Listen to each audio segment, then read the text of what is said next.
سے نکاح کرنے کے لیے اس کی ہجرت کیا ہے؟ اسی لیے ہوگی. تو نیت کا بڑا دخل ہوتا ہے، نیت کا بڑا دخل ہوتا ہے. اس میں ایک لمبی بحث ہے کہ بہت سی عبادات جو مقصودہ ہیں، کچھ عبادات غیر مقصودہ ہیں، وہ دوسری بحث ہو جائے گی. تو انما الاعمال بالنیات، آدمی عبادت کرتا ہے اس میں نیت اس کی درست ہونا چاہیے.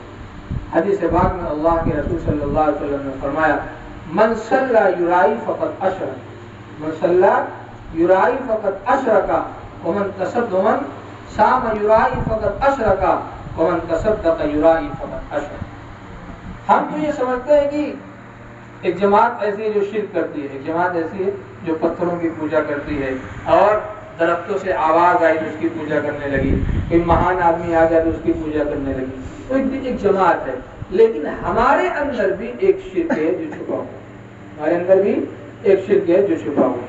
ہمارا قلب اس میں اللہ کی محبت جاگزی ہونی چاہیے. اللہ کے رسول نے فرمایا کہ میں نے اللہ کو خلیل بنا لیا، میں نے اللہ کو خلیل بنا لیا. اگر میں اللہ کو خلیل نہ بناتا تو ابو بکر کو خلیل بناتا. خلیل کیا ہے؟ خلت کہتے ہیں سودائے قلب، قلب کی جو تہ ہوتی ہے آخری حصہ، قلب کی تہ میں سودائے قلب میں کسی کی محبت کا جاگزی ہو جانا، پیوست ہو جانا، پھٹ جانا، اسی کو خلت کہتے ہیں. خلیل ایسے دوست کو کہتے ہیں. اور اللہ کے نبی صلی اللہ علیہ وسلم نے واقعتاً اللہ کو خلیل بنایا. جنگ احد کا معاملہ چل رہا ہے اور کچھ ایسے حالات آگے صحابہ میں افراتفری مچ گئی، لیکن اللہ کے نبی اپنی سواری سے یہ کہہ کر کے چھلانگ لگا دیا انا ابن عبد المطلب انا النبی لا کذب، میں عبد المطلب کا بیٹا ہوں، میں چھوٹا نبی نہیں، سچا نبی. جب تک یہ جسم میں جان رہے گی تب تک یہ جسم اللہ کی نافرمانی برداشت نہیں کر سکتا. تو اللہ کے رسول نے اللہ کو خلیل بنایا تھا. تو اللہ کی محبت جب پیوست ہوگی قلب میں تو اللہ کی نافرمانی پسند نہیں آتی. تو ہم نے اپنے دل میں کس کی محبت بٹھا رکھی؟ ہمارے دل میں کون ہے؟ ہمارے دل میں گناہ پیوست ہو چکا ہے، گناہ بھر چکا ہے، نافرمانی بھر چکی ہے. ہمیں وہ چیز اچھی لگتی ہے. اگر ہم اللہ کو دوست بناتے تو اللہ کی مرضی کے مطابق زندگی گزارتے. اگر ہم اللہ کو دوست بناتے تو اللہ کی فرما برداری کرتے. اگر ہم اللہ کو دوست بناتے تو ہماری میٹھی نیند جو صبح میں ہوتی ہے وہ ہماری ٹوٹ جاتی، ہم مسجد میں آتے. اگر ہم اللہ کو دوست بناتے تو ساری نافرمانیوں کو چھوڑ کر کے ہم اللہ کی فرما برداری میں لگ جاتے. اگر ہم اللہ کو دوست بناتے تو ہم ان تمام چیزوں کو چھوڑ دیتے، ان تمام اشیاء کو چھوڑ دیتے، ان تمام مواقع اور مواضع کو چھوڑ دیتے جہاں اللہ ناپسندیدگی کا اظہار کرتا ہے. لیکن ہمارے قلب میں شرک چھپا ہوا ہے. کیا ہے بھائی؟ ہم نے نماز پڑھی تو ہمارے دل میں خیال آتا ہے بھیا دیکھ رہا ہے، ایک صاحب آئے وہ دیکھ رہے ہیں، وہ کیا سمجھے کہ ہم بہت بڑے نمازی ہیں، ہم بہت بڑے نمازی، بہت بڑے بزرگ ہوں. میرے بھائیو، صحابہ پوری رات عبادت کرتے تھے، لیکن رات کی آخری عبادت کا جو ان کو حصہ ہوتا تھا اس میں اللہ سے توبہ کرتے تھے کہ اللہ ساری رات کو میں رویا، ساری رات آپ کی فرما برداری کرتا رہا، ساری رات آپ کی بارگاہ میں سجدہ ریز رہا، لیکن کیا پتہ یہ قبولیت کے قابل ہے یا نہیں. اے اللہ اس کو قبول کر لے، اے اللہ اس کو قبول کر لے. اور صحابہ کی عبادت جب ان کو تیر لگتی تھی تو ان کے نماز کے اوقات کے علاوہ کوئی نکال نہیں پاتا تھا. تو صحابہ کی جماعت یہی کہتی تھی کہ اللہ کا بندہ جب نماز میں کھڑا ہوگا تو تیر کھینچ لینا، اس کو احساس نہیں ہوگا. صحابہ اس خشوع اور خضوع کے ساتھ نماز پڑھتے تھے کہ نماز کے درمیان میں جس میں لگا ہوا تیر کھینچ لیا جاتا تھا، احساس نہیں ہوتا. ایسے خشوع اور خضوع کے ساتھ نماز پڑھنے والی جماعت رات کے آخری پہر میں اللہ سے توبہ کرتی تھی، اللہ کے سامنے روتی تھی، اللہ رات جو ہم نے عبادت کی ہے یہ عبادت قبولیت کے قابل نہیں، اللہ سے. لیکن آج ہم نماز پڑھتے تو دکھانے من صلی یرائی فقط اشرکا، ہم نے اللہ کی عبادت میں مخلوق کو شریک کر لیا. ہم نے اللہ کی عبادت میں مخلوق کو شریک کر لیا. صرف اللہ کو دکھانا چاہیے تھا، ہم نے اس کی دکھاوٹ میں، اس کی نمائش میں مخلوق کو شریک کر دیا. یہ کیا ہے؟ شرک خفی. شرک خفی ہے. اس سے بچنا چاہیے، اس سے بچنا چاہیے. یہ کہاں ملے گا؟ یہ خانقاہ میں ملے گا, اللہ والوں کے یہاں ملے گا, ایسی جماعت کے پاس ملے گا جو کسی جماعت کی تربیت میں رہ کر کے ان تمام چیزوں کو سیکھ چکی ہے. جب ہم ان کے پاس جائیں گے تو یہ چیز ہمیں سیکھنے کو ملے گی. نماز تو پڑھتے ہیں لیکن ہماری نماز ہمارے منہ پر مار دی جاتی ہے یا اللہ کے دربار میں قبول کی جاتی ہے؟ اس کا ہمیں جائزہ لینا چاہیے. مثال کے طور پر ہم نے دکان کر لیا, ہم نے کاروبار اور بزنس کیا تو مہینہ 2 مہینہ میں اس کا نتیجہ دیکھتے ہیں, ہمارا بزنس نیچے جا رہا ہے یا اوپر جا رہا ہے, ہماری دکان میں کچھ نفع ہوا یا نقصان ہوا. تو ہمیں اپنی عبادت کرنے کے بعد بھی عبادت کا جائزہ لینا چاہیے. ہم نے کیسی عبادت کی, یا ہماری عبادت قبولیت کے قابل ہے, یا ہم نے جو نماز پڑھی ہے وہ اجر و ثواب ملنے کے علاوہ کئی گناہ تو نہیں مل رہا. ایک سوائے مسجد میں نماز پڑھی اور فٹافٹ نماز پڑھ کر کے سلام کہہ دیا. اللہ کے رسول نے فرمایا قم فصل فإنک لم تصل, اٹھ نماز پڑھ پھر سے. یہ نماز نہیں ہوئی. کیا تھا؟ نماز پڑھنے کا جو نبوی طریقہ ہے, سنت طریقہ ہے, مستحب طریقہ ہے, اس طریقے سے نماز پڑھنا چاہیے. اس طریقے سے ہم نے نماز نہیں پڑھی. قوانین جو اس کے واجبات تو ہم نے چھوڑ دی. اور آج تو ہم نیت بات کر کے نماز میں کھڑے ہوتے ہیں, شاید کسی سیکنڈ اللہ کی یاد آتی. یہ تو چونکہ عادت پڑ چکی ہے, 4 رکعت ظہر میں پڑھنا ہے تو 4 رکعت پڑھنے کے بعد سلام پھر گیا, سلام پھرنے کے بعد احساس ہوتا ہے کہ ہم نماز پڑھ رہے ہیں. نماز کا کسی بھی پل میں, اس کے کسی بھی حصے میں اللہ کی یاد سے غفلت نہیں ہونا چاہیے. پوری کی پوری نماز اللہ کے خشوع اور خضوع میں گزرنا چاہیے. اللہ ہم کو دیکھ رہا ہے, اللہ ہم کو دیکھ رہا ہے. جب ہمارا یہ تصور ہوگا, اس کو کرنے کے لیے تھوڑا سا وقت لینا ہے, تھوڑا سا وقت دینا پڑے گا. اس کے بعد جب ہمارے یہ تصور ہو جائے گا اللہ کی ذات ہمیں دیکھ رہی ہے, تو یقیناً ہماری نماز اچھی ہو جائے گی. ہماری نماز اچھی ہو جائے گی. دیکھنے کو دنیا دیکھے گی, آپ کی تعریف بھی کرے گی, آپ کو مقبول بھی بنائے گی, آپ کو پسند بھی کرے گی. لیکن دنیا کو دکھانے کے لیے, لوگوں کے دکھانے کے لیے ہمیں یہ کام نہیں کرنا ہے. اللہ کے دکھانے کے لیے جب ہم یہ کام کریں گے تو اللہ بھی اس کو قبول کرے گا, اور اس کی قبولیت کو کیا ہے, دنیا میں بھی عام کر دے گا. مصلی یرائی فقط اشرکا. اللہ کی نماز میں, اللہ کی عبادت میں, اللہ کے ساتھ کسی بھی چیز میں, نہ اس کی صفات میں, نہ اس کی عبادات میں, نہ اس کی ذات میں, نہ اس کی نماز میں, نہ اس کے احکام میں, کسی بھی چیز میں اللہ کے ساتھ اس کے ساتھ شریک کرنے میں اس کا شائبہ بھی نہیں آنا چاہیے. حدیث کا دوسرا ٹکڑا کیا ہے؟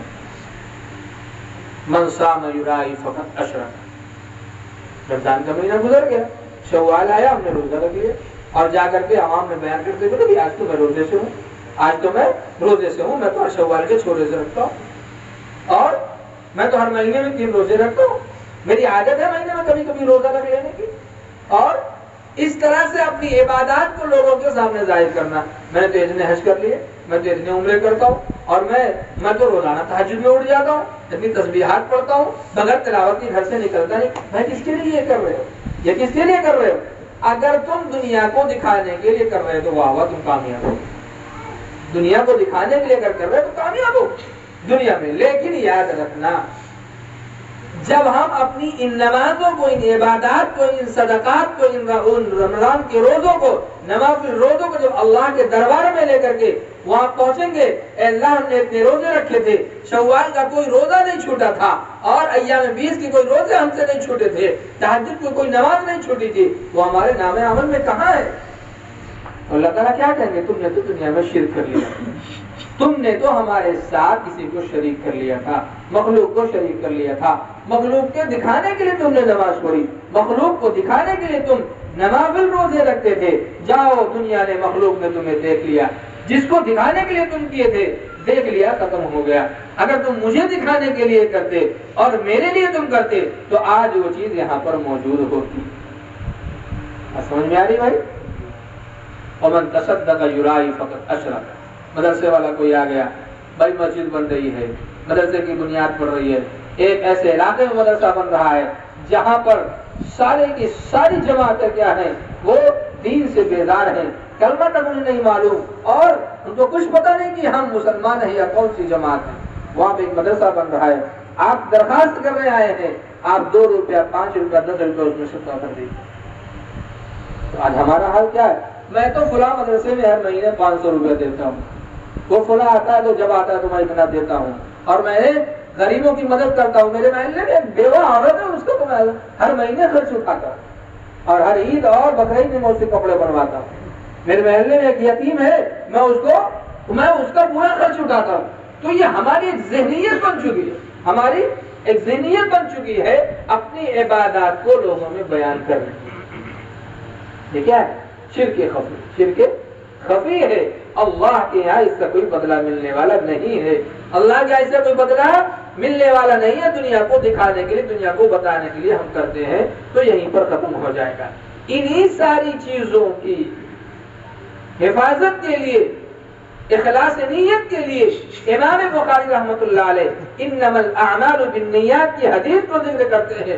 کوئی بھی آپ کو عمل کرنا ہو، نماز ہو، روزہ ہو، صدقات ہو، یتیم و غریب و بیواؤں بے کسوں کی امداد کرنی ہو، مدرسوں میں پیسے دینا ہو، پیاسے کو پانی پلانا ہو، یتیموں کی رکھوالی کرنا ہو، اور اسی طریقے جس کے پاس کپڑے نہ ہو اس کو کپڑے پہنانا ہو، تو سب سے پہلے اپنی نیت درست کر لو، سب سے پہلے اپنی نیت درست کر لو۔ جب نیت درست ہو جائے گی تو اللہ تعالیٰ اس پر اجر دے گا۔ لیکن میرے بھائی ایک بات اور ہے، کسی ایسی جگہ جہاں آپ اپنی نیتوں کو ظاہر کریں تو لوگ اس میں بڑھ چڑھ کر کے حصہ لیں گے، اور آپ کی نیت دکھاوے کی نہ ہو تو وہاں علانیہ بھی کچھ کام کرنا چاہیے۔ جیسے بہنوں کے حصہ ہے، بہنوں کا حصہ ہمارے یہاں کوئی دیتا ہے؟ کوئی دیتا ہے؟ کوئی یاد بھی نہیں رکھتا کہ بہن کا بھی حصہ ہوتا ہے۔ تو بہنوں کا حصہ بنا کر کے دینا چاہیے۔ میں اپنی بہن سے یہاں میری زمین تھی، میں نے اس کو حصہ دے دیا۔ میرے باپ نے اتنی وراثت چھوڑی تھی، اتنے پیسے چھوڑے تھے، میں نے اپنی بہنوں کو اس میں سے حصہ دیا ہے۔ جب اس کو بیان کریں گے تو لوگوں کے دماغ میں یہ بات بیٹھے گی، فلاں نے حصہ دیا ہے، ہمیں بھی دینا چاہیے۔ تو کچھ چیزیں سرن، کچھ علانیہ، کچھ سرن علانیہ دونوں، تو جیسا، لیکن یہ طریقہ ہمیں کہاں ملے گا؟ یہ ان لوگوں کے پاس ملے گا جو ان طریقوں کو سیکھ چکے ہیں۔ کہ بزرگان دین کی جماعت، صلحاء صوفیہ کی جو جماعت ہے، قرآن کیا کہتا ہے؟ اچھا آج دیکھیے دنیا جو ہے، آج پوری دنیا میں مسلمان پریشان، پوری دنیا میں مسلمان پریشان، کہیں زیادہ کہیں کم۔ اچھا ہم لوگ اس میں کیا کرتے؟ اپنی ہی تدبیر چلاتے، اس میں ہم اپنی تدبیر چلاتے۔ آج لوگ کیا کہتے ہیں؟ ارے یار کوئی ایسا عمل بتاؤ، کوئی ایسا طریقہ بتاؤ کہ مسلمان پریشان۔ کہیں مت جاؤ بھائی، کہیں مت جاؤ۔ تمہارا جو یہ قرآن ہے، تمہارا جو یہ مذہب ہے، یہ کسی خاص مدت کے لیے نہیں ہے، قیامت تک کے لیے، قیامت تک کے لیے یہ چیزیں ہیں۔ اگر تم ڈھونڈو گے آج بھی اس کی دوا، آج بھی اپنی دوا قرآن میں موجود ملے۔ قرآن کیا کہتے ہیں؟ وَلَوْ قَاتَلَكُمُ الَّذِينَ كَفَرُوا لَوَلَّوُا الْأَدْبَارَ ثُمَّ لَا يَجِدُونَ وَلِيًّا وَلَا نَصِيرًا۔ کب ہوگا یہ کب ہوگا؟ جب ہم مسلمان ہوں گے۔ اللہ کے رسول نے فرمایا سیاتی علی الناس زمان لا يبقى من القرآن الا رسم ولا يبقى من الاسلام الا اسم۔ ابا مسلمان تھے تو میں بھی مسلمان پیدا ہو گئے، دادا مسلمان تھے تو وہ بس نسلاً ہم مسلمان ہوتے چلے آ رہے۔ قرآن آج طاقوں میں پڑا ہوا، بظاہر قرآن موجود ہے، لیکن قرآن پر عمل کرنے والی جماعت کتنی ہے؟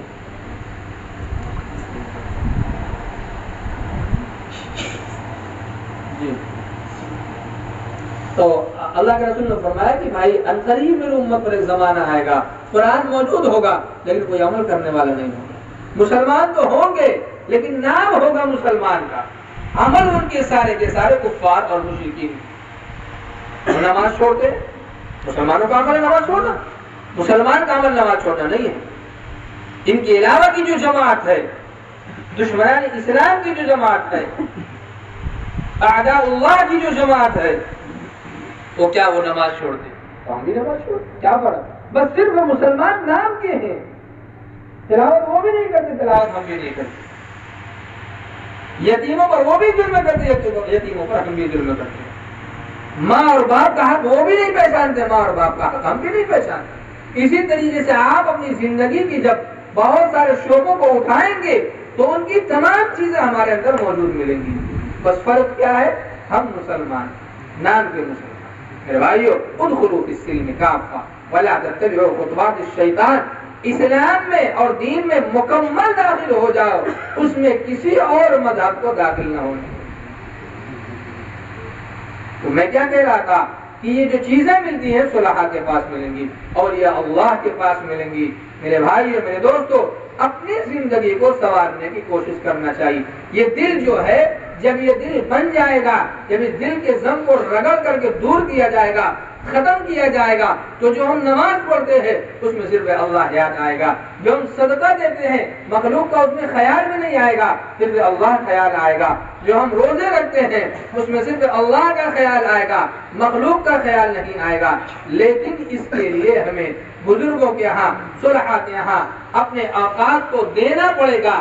آج ہم اپنے اوقات کو صلحاء اور بزرگوں کو نہیں دے پاتے ہیں، ہماری اصلاح نہیں ہو پاتی ہے۔ ہم یہ سمجھتے ہیں کہ بھائی جیسے عام آدمی ہے ایسے یہ بھی ایک جماعت ہے۔ علماء بزرگوں کے پاس، صلحاء کے پاس، صوفیاء کے پاس خانقاہوں میں کم سے کم مہینے میں 3 دن لگانا چاہیے، کم سے کم مہینے میں 3 دن لگانا چاہیے۔ اپنے نفس کی اصلاح کرانی چاہیے، اپنے دل میں جو زنگ گناہوں کی وجہ سے بیٹھ گیا ہے اس کو رگڑ کر کے ختم کرانا چاہیے۔ اچھا، گناہوں کا جو زنگ ہوتا ہے ذکر اللہ سے وہ زنگ ختم ہو جاتا ہے۔ جب ہم ذکر کرتے ہیں، اس بات اور نبی کا ذکر کرتے ہیں، بزرگوں کے ہاں حاجی امداد اللہ صاحب رحمۃ اللہ علیہ اس سلسلے کے مجدد کہے جاتے ہیں، اور ہم جو ذکر کرتے ہیں اس میں نفی اور اس بات کا، کچھ لوگ تو یہ کہیں گے بھائی یہ کیا طریقہ اپنا لیا، لیکن شریعت میں ایسا عمل جو شریعت کے خلاف نہ ہو اور اس سے فائدہ ہو شریعت کا، شریعت والوں کا، مسلمانوں کا، ایمان کا، وہ کیا ہے؟ بدعت۔ وہ بدعت حسنہ ہوتی ہے۔